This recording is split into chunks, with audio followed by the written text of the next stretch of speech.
Singapore வாசம் with போன இளமை. முருகேசன் நம்ம ஊர் ஆளு. 20 வயசுல 5 வருஷத்துல அள்ளிட்டு வந்துடலான்னு பெரிய கனவோட சிங்கப்பூருக்கு போனாரு. காசு காசுன்னு அதுக்கு பின்னாடியே ஓடினாரு.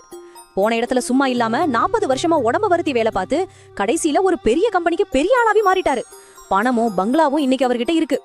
ஆனா இங்க நடந்தது என்னன்னா, பிள்ளைகளோட வளர்ச்சிய பக்கத்துல இருந்து ரசிக்கல. பொண்டாட்டி பிரியாவுக்கு அவர் கூட கைகோத்து நடக்க வேண்டிய இளமை காலத்தையே கொடுக்கல. 4 வருஷத்துக்கு ஒரு தடவை லீவு கிடைச்சாலும் அதுல ஒரு நிம்மதி இல்லாம அவசரத்திலேயே ஓடினாரு. 65 வயசுல எல்லாத்தையும் சாதிச்சுட்டு கிராமத்துக்கு திரும்பினாரு.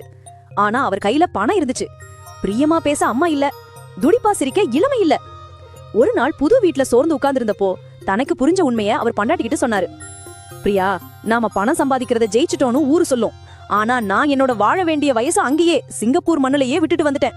இப்போ இந்த மூட்டு வலியோட கையில இருக்கிற காசை வச்சு என்ன பண்ண முடியும்? சிரிச்சு கழிச்சிருக்க வேண்டிய காலம் பூரா வீணா போச்சு. பிரியா அமைதியா சொன்னான், போனதை நினைச்சு வருத்தப்பட்டு பிரயோஜனம் இல்லைங்க. மீதி இருக்கிற காலத்தையாவது அந்த காசை பத்தி கவலைப்படாம நமக்குள்ள இருக்கிற பாசத்தோட நிம்மதியா வாழலாம் வாங்க.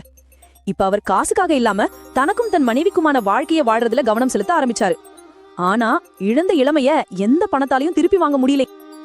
உங்க வட்டாரத்துல இந்த மாதிரி கதைக்கு உட்பட்ட நண்பர்கள் இருந்தா இந்த வீடியோவை அவங்களுக்கு மறக்காம ஷேர் பண்ணுங்க.